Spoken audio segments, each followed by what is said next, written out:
All right, so let's get started. Last class, I hope you guys had heard it over the Moodle. Like I tried to construct it so that it was as streamlined as possible. Did you guys get a chance to watch Monday's lecture? Yeah? A little bit. They are long because it is as long as this class is. But I really am trying to get more concise whenever it comes to being able to get it delivered to you that very same day. That day, of course, I'm trying to sync up the audio, and it's taking a little bit longer than I anticipated. So we may be modifying the way in which it's going to be delivered. But if it works at this point in time, you guys, it was pretty streamlined for you on your end. Not a lot of hiccups. Cool. All right, so last class, we had discussed email etiquette. And like I'd said to the previous class, a lot of professors end up expecting you guys just to know how to do these things automatically. And yet I didn't know how to do these things, waltzing out of my mother, at any point in time. I was like, oh, you got to learn this stuff. And so it's always good to kind of set forth that standard for you guys, especially if this is your first semester here at SEMO. How many of you, this is your very first semester in college? Oh my gosh. Yeah, so sorry. Sorry about the pandemic, guys. Not quite what we were expecting, but we're rolling with it. So, and then I showed you guys some tips and tricks on being able to modify your emails easily and have the electronics work for you, because that's why we have electronics, right? I know it sometimes feels like we're working for the electronics, but they're supposed to be helping us. So does anybody recall from the lecture videos what those little tricks were? Yes, that's right. There's only 5 of us in here, so there's a lot of pressure for somebody to say something. That's all right. I'll fill it in. So one was being able to program your email signature. And that way you can just kind of text. It's almost like texting. Text what you have to say so long as you have your proper salutations and the information that you need. But then the email signature is just going to be there automatically for you. So there was those videos that kind of walked you through them. And then the other one, what was the other one?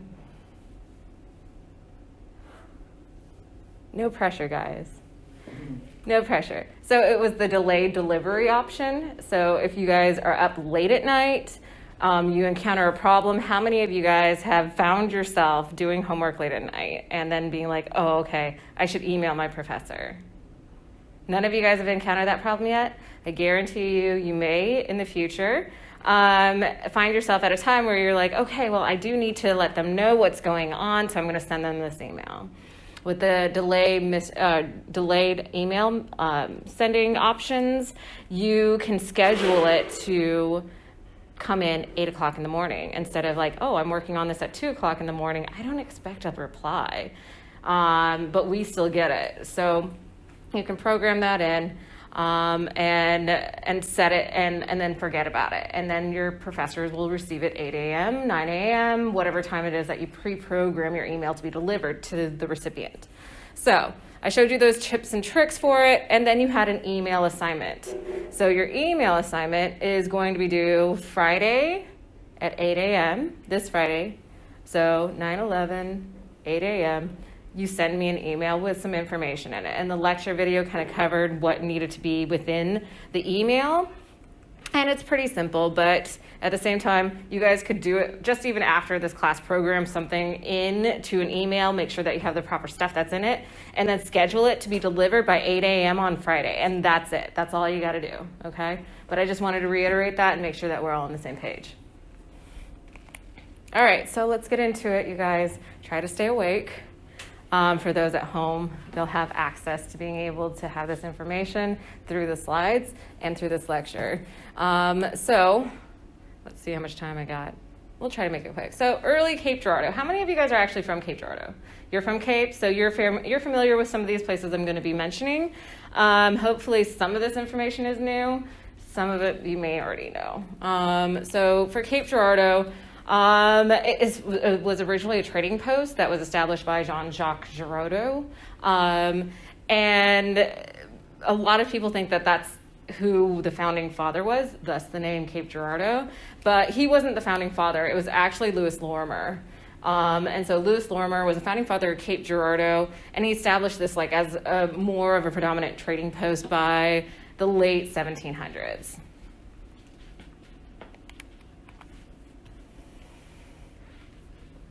And so, this is painful. Okay, so Cape Girardeau, of course, had been dominated by Spain and France, and then there was the Louisiana Purchase, but, you know, we have that city, St. Louis. So they have, what was kind of the iconic emblem of St. Louis? Have you guys ever seen the Fleur-de-Lis? It's like that, it's like a symbol where it looks kind of like this. It's like, got this thing like that. Does everybody see that? No? So that is a symbol that you can also find in New Orleans. So New Orleans and Cape Girardeau, I mean not Cape Girardeau, but St. Louis are sister cities because they were inhabited or occupied by the French for a long period of time prior to the Louisiana Purchase. And so we have a lot of French influences around here, even though it seems like predominantly a lot of German also. So that's kind of how that comes about. But Louis Lorimer died in 1812, and they buried him at Lorimer Cemetery. So have you guys that are from Cape been to Lorimer Cemetery? I've been to all of them, so I don't know. You've been to all of them? Okay. So Lorimer Cemetery is actually east of the university. It's just a couple blocks down. How many of you guys kind of have like a wariness about cemeteries? No?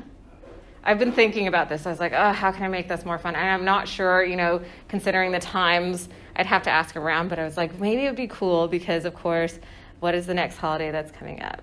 I mean, the cool one. Halloween's coming up. I love Halloween. It can be a lot of fun. Sometimes I like being scared, and sometimes I'm like, okay, never mind. I was just kidding. I don't really want to be scared. But they have that cemetery down there, and if anybody's ever been to it, you could see these like headstones and be like, wow, this is like is old. This is old. Like the dates are on there. But then what's kind of endearing about it is if you are from Cape Girardeau, a lot of those names become very familiar. You're like, oh my gosh, you've been here for this long. The family's been here for that long, you know? So I was thinking about trying to do a class where we might go and visit that cemetery sometime around Halloween, and you guys would pick out one of the tombstones and then find out more about who this person is. And if you know who like that family name is, you can look further into it and be like, wow, you know, they have a number of descendants that have occupied this area, and it's really got a lot of history involved with it. So we have the old Lorimer Cemetery. It looks like this, very Gothic looking tombstones that were kind of synonymous with that time period. And if you see tombstones, they change over long periods of time within style. And so you can always tell one of these older cemeteries in Cape Girardeau based on how these tombstones are. And then I think it was a couple of years ago, they had talking tombstones where Cape Girardeau had these people that would dress up and stand next to a tombstone and have the full account and history of various different people that had been buried in the cemetery, and they would dress up like them and pretend to tell their story, which is creepy and cool to me, so I like it. So we had that. I'm not sure if they're going to be doing that this year, but it's something that they do. And then also, they say it's like super haunted. So this is a picture of somebody claiming that this is like an image of a ghost in that graveyard when they were out there like visiting. And if anybody's familiar with the various like old wives' tales of Cape Girardeau, there's a few different places that are haunted. So Lorimer Cemetery is one of them. You're shaking your head like you know of another place. What is another place? I don't know what the name is, but it's like by the river kind of. Oh my gosh. Okay, I have a picture of it and I know exactly what you're talking about. So we got one by the river. Lorimer Cemetery is also somewhat by the river. You look freaked out right now. Do you know of any other places that are haunted in Cape Girardeau? I heard one of the set of dorms is. One of the dorms is? I forgot. It's around here. I forgot which ones it was. They said it was really haunted over there. And then also in the junior high in Cape Girardeau. Oh, really? Yeah. Oh my gosh, that would freak me out, because as much as I try to nest myself within science and evidence, a part of me gets really freaked out by things that I don't know anything about. And ghosts are one of them, and there's enough people with anecdotal evidence, and I'm all like, okay, this can't just be made up by all of these people for such a long period of time. I know they try to have those like ghost finding shows that use some type of electronics every now and then, but some things I'm just like, I don't know, that's creepy. Have you guys ever been in a place where you're like, I feel like someone's watching me, and you turn around, nobody's there? You know, like that's creepy. I was in a very old farmhouse, and I'm walking around, and suddenly I kind of get a chill, and I'm like, I feel like somebody's in here. Nobody's in there. I was like, you know what? This is about my time to leave. I don't think I should be here. But so we have a few different places in Cape Girardeau that are haunted, and I may do an entire class where we kind of talk about various different locations and some stories as we get nearer to Halloween. Might do that, but Lorimer Cemetery is definitely one of them. So by 1835, we have the advent of the steamship that is really kind of rolling through up and down the Mississippi and makes Cape Girardeau more of a bustling town to be at because it is a trading post. It is a stopping place. We still have I think it's called MoDOT, the dock right there south of the university where they still dock for the barges. And we also have various old steamboats that come through. They're more like cruise ships for the Mississippi now, but they come through, and we have like the Queen Mary or something, or they're always queens. All of them are queens. But they'll stop and they'll dock right there at the riverfront. And that's kind of cool to see them because they're beautiful ships. They're beautiful pieces of technological innovation that really marked a period of history and helped develop Cape Girardeau as a town. Around that time, here's that building you may have been talking about. This is the Port of Cape. No, that's not the one? No, it's like on a side street kind of. The side street? So then we've got a few. We may need to do an entire class of ghost stories in Cape Girardeau, and I'll try to have a bit more fun with that one. But so Port of Cape is right down there on the riverfront, and you can go to it, and there's this like little window right here. You can go and get ice cream. Their ice cream's pretty good, and then walk up and down the river. And so there's also this sign. Are you guys familiar with this sign? Those from Cape? I never really looked up all that. You never even looked at this. This is the Coca-Cola sign. This is the Coca-Cola sign. So do we know the history about how what ingredient did they take out of Coca-Cola? So early in its very nascent stages of development, Coca-Colas were used as medicines. You can get them from an apothecary, and it was a medicinal tonic. And one of the ingredients in that tonic was cocaine. You for real? I'm not joking. I am not joking. They used to put cocaine in these? They used to put cocaine in Coca-Cola, and now, here's the kicker too, I'll tell you more. So they used to have cocaine in it, and then it kind of became popularized, and so you could have a Coca-Cola with cocaine in it and a Coca-Cola without cocaine in it. It was an option at some point, you know. And so here on this sign, it says 3 cents without cocaine and 5 cents for with cocaine. And because this was there for many years, and I've been in Cape Girardeau for almost 20 years now, my family is from here, but I grew up in Colorado. I come out here, and I'm looking at this sign because I'm getting ice cream, and I'm like, does that say with cocaine in it? I never knew that. And they're like, yeah, and they all kind of laugh because it was like an ongoing joke. Fast forward many years into the future, they try to erase this portion of history, and the Cape Girardeau ends up painting it out. But they don't get rid of this very iconic Coca-Cola sign that's been here for so many years. But they did get rid of the part where it just says 5 cents with cocaine. But that's why it has 2 different prices on it. Crazy, I never knew that. So we've learned something new. Cool. So Cape Girardeau, this is the Port of Cape. It's been around since the port had kind of come into reality back in the mid-ish 1800s. And so, of course, Civil War broke out in 1861. It was between 1861 and I think 1865. It was a pretty short war as far as wars go. But of course, this is where it was pitting brother against brother in the United States. Kind of a very sad period of our history, and one that's been becoming more and more popularized based on our social climate right now. But Cape Girardeau was definitely, Missouri was a split state. So some residents owned slaves, some were very much a part of the Union. And so we had places that were dotted all over that were completely split between their political views, much like it is today. Who here loves politics? Oh, thank God. Okay, because of course most of the people that I end up talking to, the older heads, they're like, they want to talk about it all the time. And I'm like, you know what, the one thing I absolutely love about my students, other than it, since I've been back from my maternity leave, not a single one of you has yelled at me for food, is that you guys don't really want to talk about politics that much. So I'm always like, oh, it's like a breath of fresh air.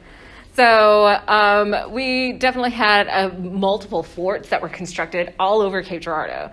And I remember making this particular presentation years ago, and I was telling my husband about it, and he's all like, He comes to me the other day and he's all like, did you know there were a bunch of forts all over Cape Girardeau during the Civil War? I was like, do you remember me talking to you about this? Like, just maybe 2 years ago. He's like, no, I don't. I was like, oh, well, that's nice to know you listen, babe.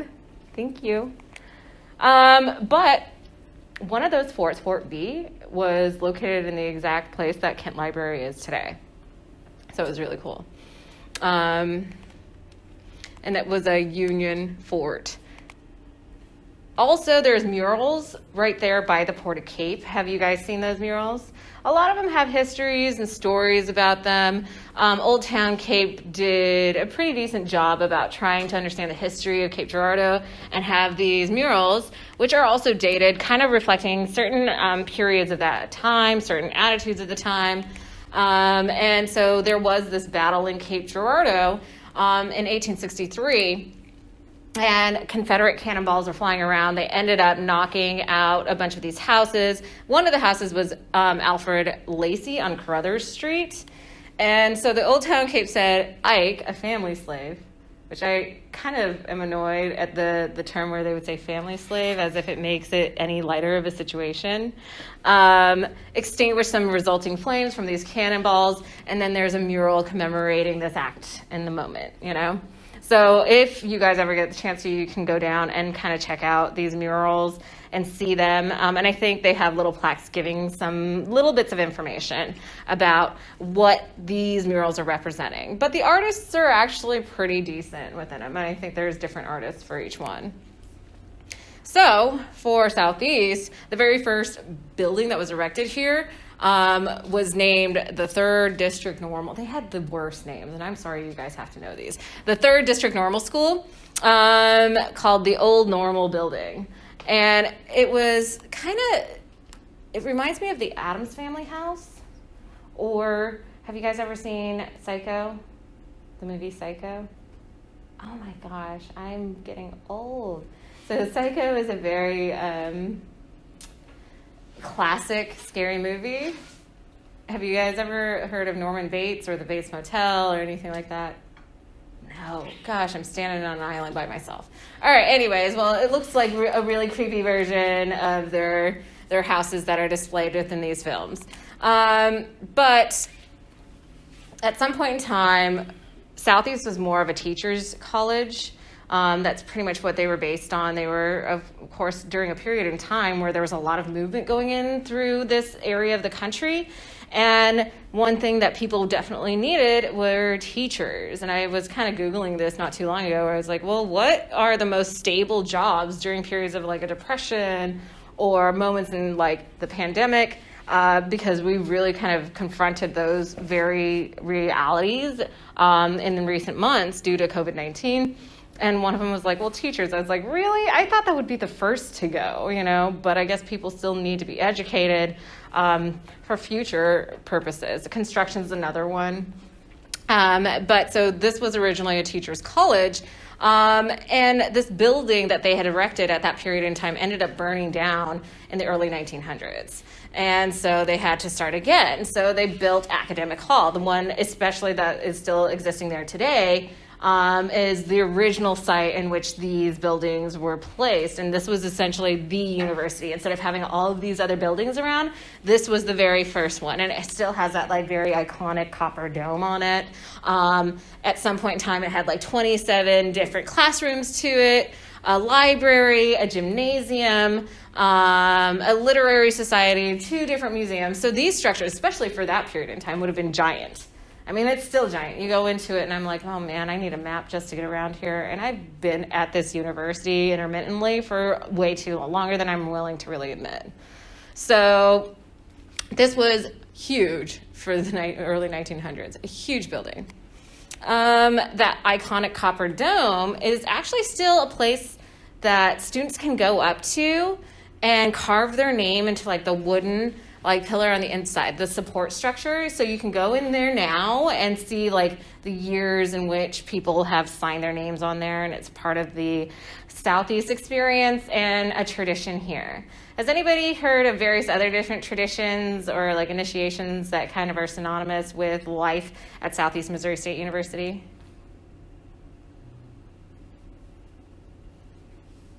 Okay, Cardiac Hill. Does that thing still exist? Yes. Have they not plowed it to the ground and made some sort of elevator situation? It's your favorite already? No, it's like I used to use it for conditioning, and it's just horrible. I refuse. I used to figure out ways, any which way to get around the campus, because I actually got my bachelor's degree here from Southeast Missouri. And I used to figure out ways to traverse the entire campus so that I could avoid that hill at all times. But here, there's also a tradition that you can put gum on a tree. Is the gum tree still there? I don't know. I think they chopped it down. They chopped down the gum tree? Yeah, but I'm not 100% sure. I think it like blew over in a storm. They replanted it. I think. Blasphemy. What? Really? Oh, no. Don't tell me that it blew over in a storm in 2020, because I really feel like the series of events, I'm all like, you know what, I can't take any more. And that's going to be like the straw that breaks the back, you know, where I'm all like, you know what, I quit. I'm going home. I'm done here. Oh, that's a bummer. Well, anyways, that was another one. Any other traditions have you guys like heard of so far? No? As you guys accumulate any of this like shared knowledge that ends up being a part of your college experience throughout the semester, if you end up hearing of one, please share. And that way we can kind of learn what either the new ones are or the old ones were, and especially if the gum tree is gone. That's kind of I'm bummed out now. All right, so let's continue on. So the original Kent Library, of course, this is where student enrollment had been down during all these periods. They always talk about student enrollment, but during various periods of the Depression, of course, it's going to be down. And families won't be able to send their kids off to college. So the university had responded to this by allowing World War II like the descendants of the World War I vets to be able to attend college off scholarships. Well, at least the ones who died in service of.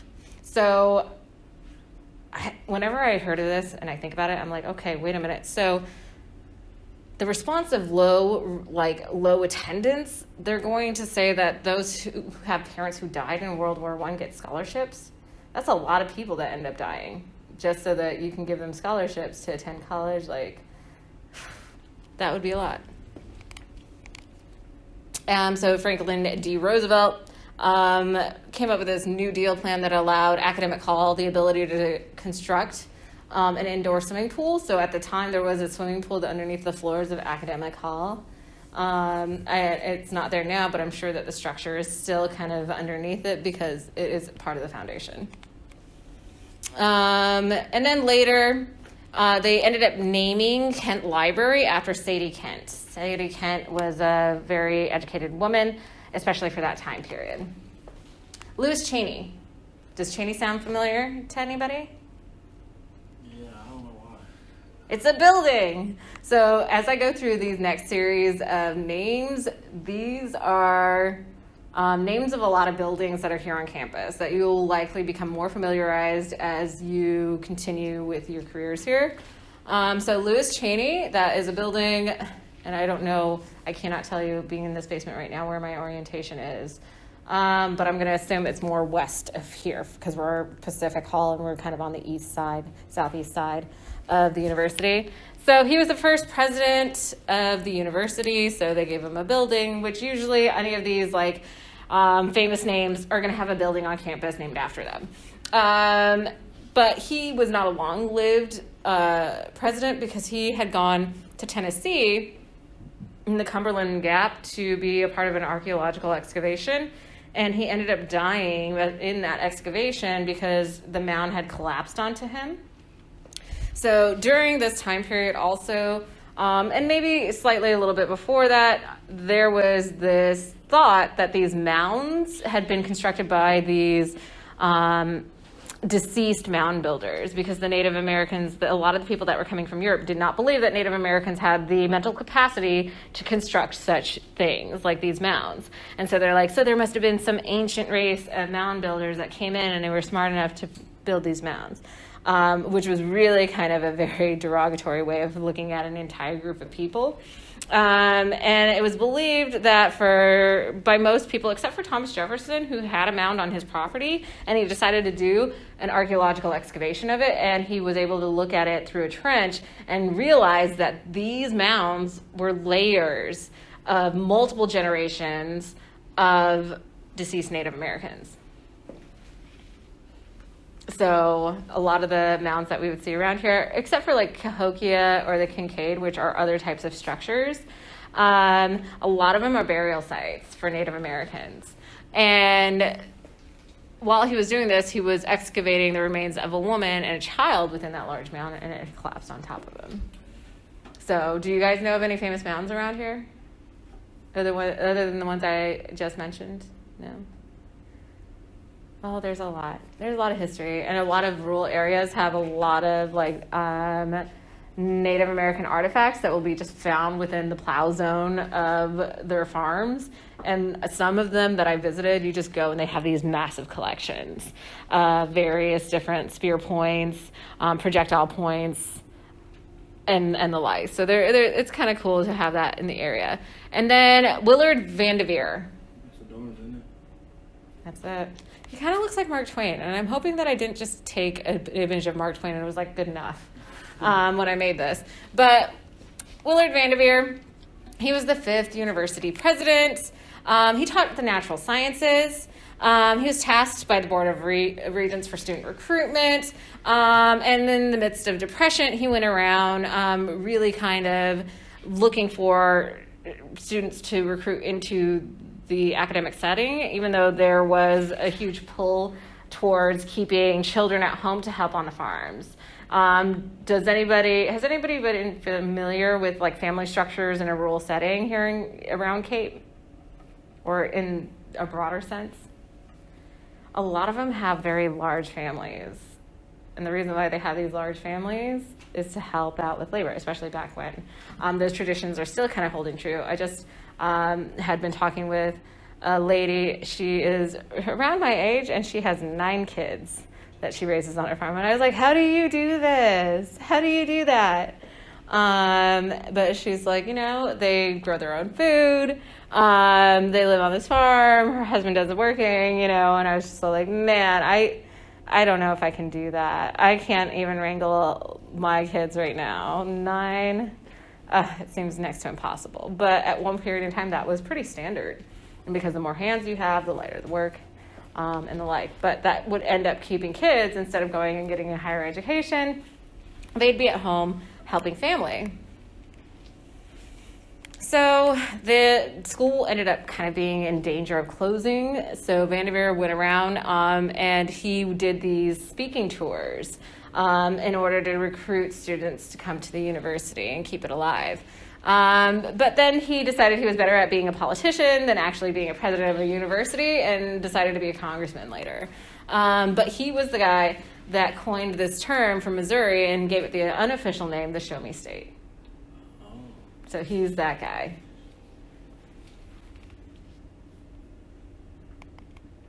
What about Hawk? Lewis Hawk. I'm not going to look at you because I already know you now, right? Yeah, I know.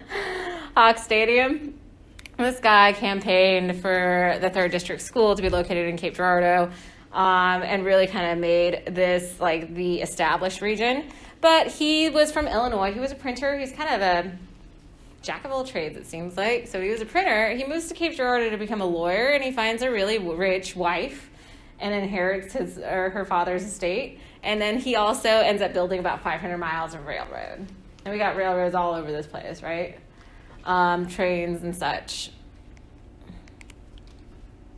He was also a World Fair enthusiast. So he ended up donating a lot of sculptures and light fixtures, and where lights were really kind of not like they were kind of like this gimmick, a novel item, you know, when electricity wasn't really as pronounced as it is today and a part of our everyday lives. Of course, they use candles, but he ended up donating these things to Academic Hall, and you can find some of these things there still today. He died of pneumonia in 1925. And Hawk Fieldhouse and the stadium were named in his honor. So that's where that came from. What about Washington Dearmont? Dearmont, does that sound familiar?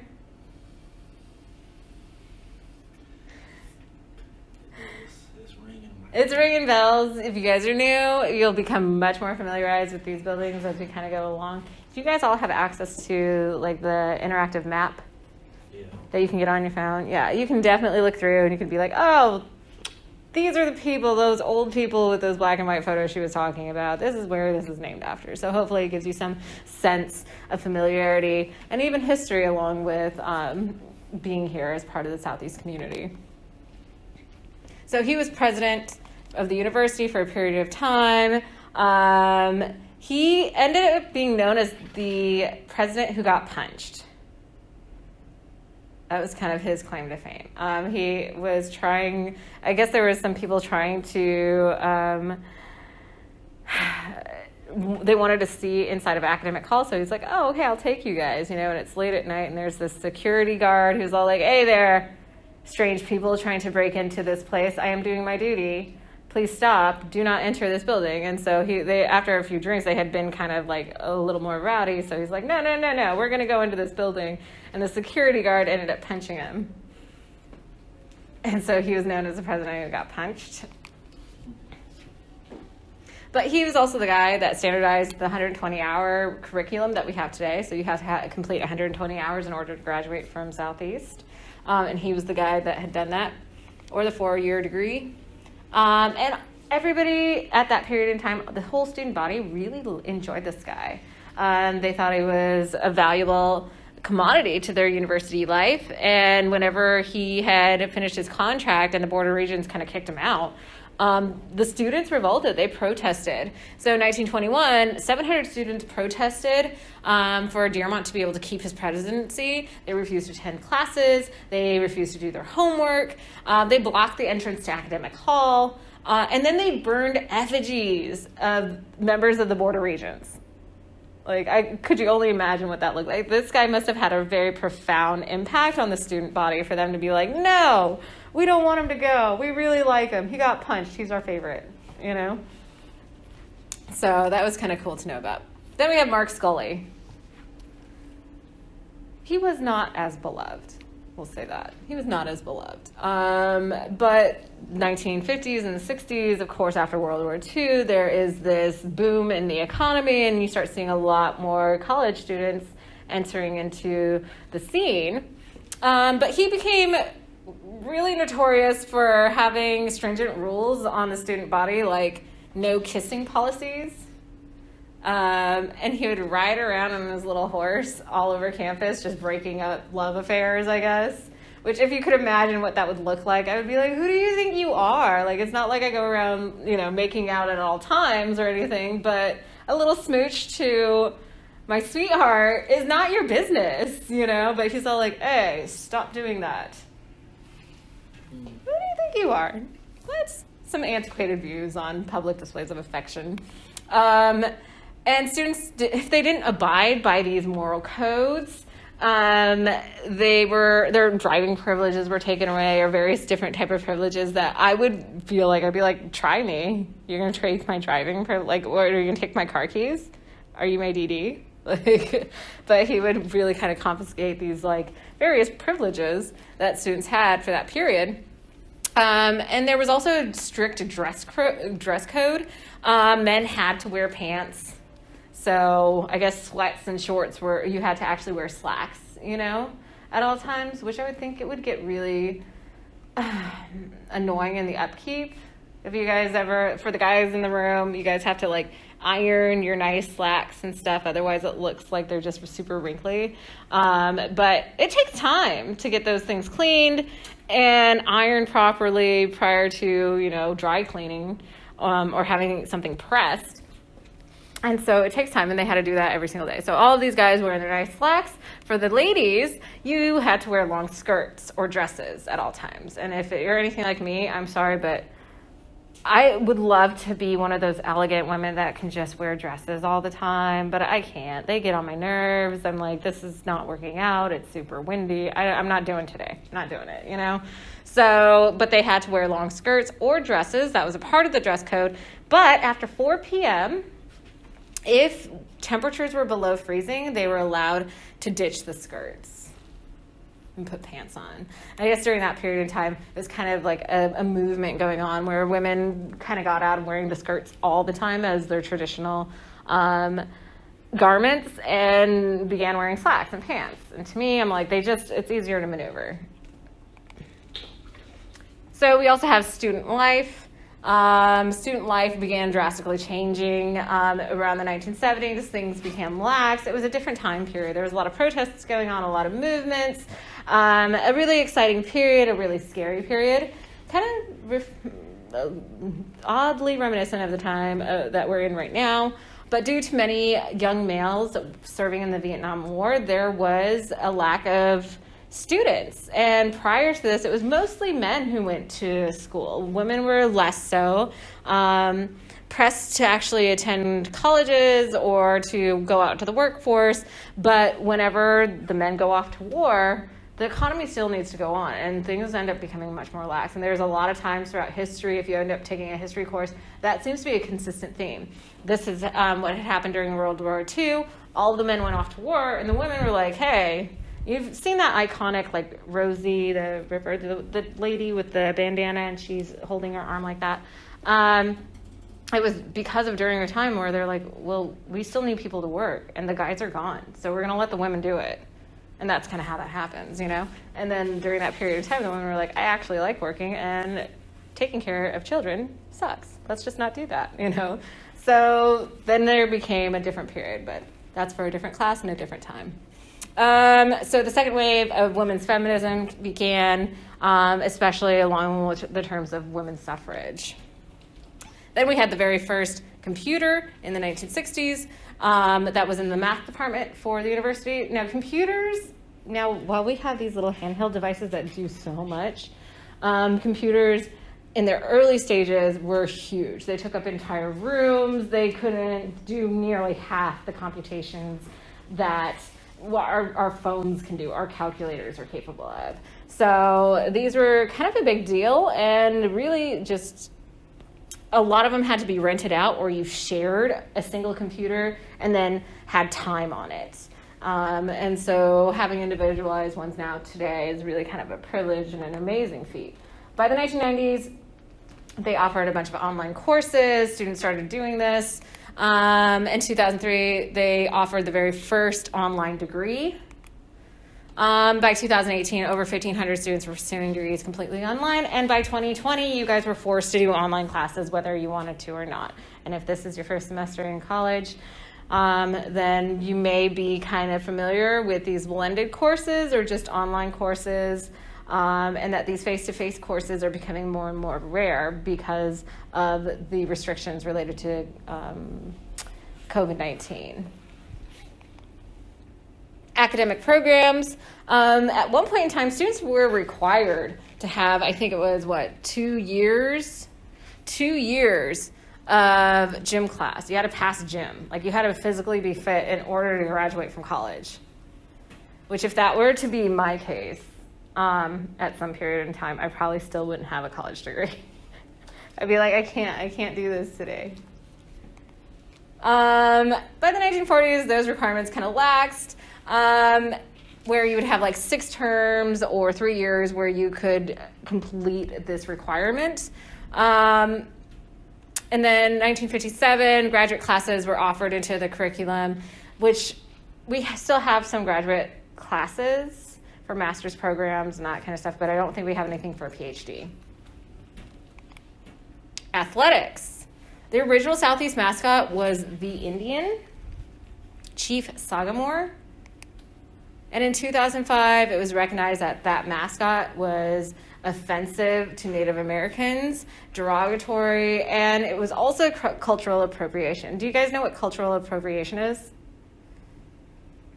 I'm an anthropologist, so I will tell you. So cultural appropriation is whenever you see a particular thing being done in another culture, and then being like, hey, I like the way they do that. I'm just going to do it myself. Or I'm going to use it in my way. So sometimes you see that there's like, oh, well, there's Native American spirit walks, where there's some type of hallucinogenic that helps you along the spiritual journey. And some people are like, oh, okay, well, I want to do that. Well, you're not a part of that particular religious or spiritual belief, but you just want to do it. That's kind of taking from it in a way and appropriating it for your own uses, even if it's out of context. So in 2005, they decided to have a very new style of mascot, and it was Rowdy the Red Hawk. It's the one that you guys are familiar with today. So, and I remember, I think actually that was the very first year I was in attendance in the university studying here at Southeast whenever they changed over for the mascot. Anyway, so we're at 9:44. I think I bored you guys to death at this point. So we could either do the Kahoot thing for 5 minutes, which I don't think is really necessary, or you guys can go ahead and try to shake the sleep off of you from hearing this lecture, and we'll just call it good. How about that? Raise a hand. Do you guys want to get out of here? Yes. Okay. All right, you guys. I will see you next week. I will actually probably try to open up the sign-up sheets just to see who's wanting to come to whichever class, and I'll keep it open for that so that you can sign up for either Monday or Wednesday, depending on the number of seats. You can come to both, depending. But I'll review through it and see how everybody's kind of standing as far as coming to face-to-face classes. Okay? All right. Well, I will see you next time.